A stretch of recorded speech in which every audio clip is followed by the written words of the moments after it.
Counting से पहले घमासान। जी हां, लखनऊ से एक बड़ी खबर आ रही है। रामगोपाल यादव ने इलेक्शन कमीशन को पत्र लिखा है। रामपुर में की फिर से चुनाव कराने की मांग, शासन पर धांधली का लगाया आरोप, वोटर्स को मतदान से रोका गया।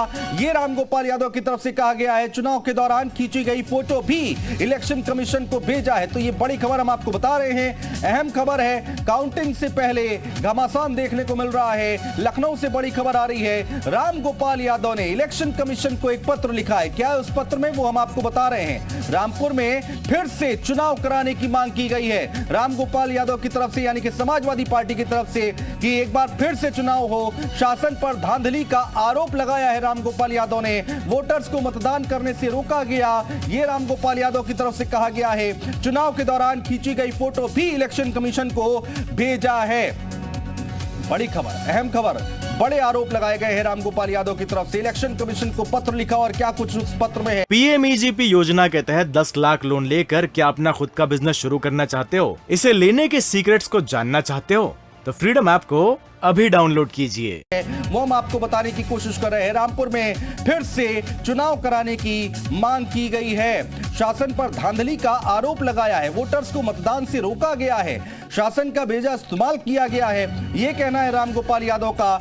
जो चुनाव के दौरान खींची गई फोटो भी इलेक्शन कमीशन को भेज दी है रामगोपाल यादव ने, यानी कि समाजवादी पार्टी ने। तो बड़ी खबर हम आपको बता रहे हैं, अहम खबर है, लखनऊ से आ रही है।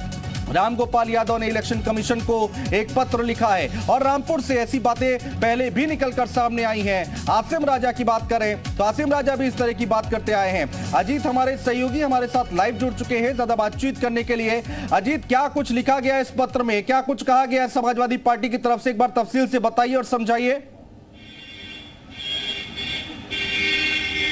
देखिए, बिल्कुल अनुज, रामपुर के चुनाव को लेकर समाजवादी पार्टी पहले से कई सारे आरोप लगा रही थी। उनका ये कहना था कि वोट रोक दिए गए, वोट देने नहीं दिए गए, वोटर लिस्ट गायब कर दी गई, जबकि सरकार की तरफ से और बीजेपी की तरफ से कहा गया कि भाई आप जो शिकायत करना निर्वाचन आयुक्त जाइए। लेकिन अब प्रोफेसर रामगोपाल यादव ने निर्वाचन आयुक्त को पत्र लिखा और पत्र लिखकर ये मांग की है कि रामपुर का चुनाव जो है, जो विधानसभा का उपचुनाव है, उसे निरस्त किया जाए, फिर से मतदान कराया जाए। यानी समाजवादी पार्टी की तरफ से सीधे तौर पर जो एलिगेशन है वो लगाए गए हैं कि रामपुर का जो चुनाव है वो फेयर नहीं हुआ है। तो अब उनके पत्र पर निर्वाचन आयोग संज्ञान क्या लेगा नहीं लेगा, ये तो बात की बात है अनुज। लेकिन रामगोपाल यादव, जो प्रोफेसर रामगोपाल यादव जो समाजवादी पार्टी के राष्ट्रीय महासचिव हैं, उनकी तरफ से रामपुर के मतदान प्रक्रिया को निरस्त करने की बात की गई, क्योंकि कल मतगणना है, कल परिणाम आ जाएगा कि रामपुर में कौन जीता कौन हारा। क्योंकि वहां जिस तरह आजम खान वर्सेस बीजेपी का मुकाबला था वो सबने देखा, कांटे की टक्कर है। लेकिन अब रामगोपाल यादव को इस हार का डर सता रहा है या फिर समाजवादी पार्टी को सता रहा है। उन्होंने चिट्ठी लिखी है इलेक्शन कमीशन को कि इस मतदान को,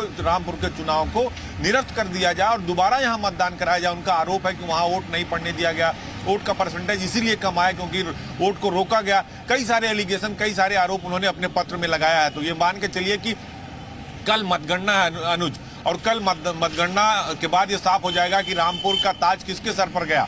लेकिन उससे पहले समाजवादी पार्टी के जो राष्ट्रीय महासचिव हैं उनकी तरफ से आरोप लगाते हुए पत्र लिखा गया है कि रामपुर का चुनाव फेयर नहीं हुआ, उसे निरस्त किया जाए। अब ये फैसला निर्वाचन आयोग को लेने। ठीक है, अजीत रहिए आप हमारे साथ, आगे भी आपसे बातचीत जारी रखेंगे, चर्चा जारी रखेंगे। तो ये बड़े पीएमईजीपी योजना के तहत 10 लाख लोन लेकर क्या अपना खुद का बिजनेस शुरू करना चाहते हो? इसे लेने के सीक्रेट्स को जानना चाहते हो? तो फ्रीडम ऐप को अभी डाउनलोड कीजिए।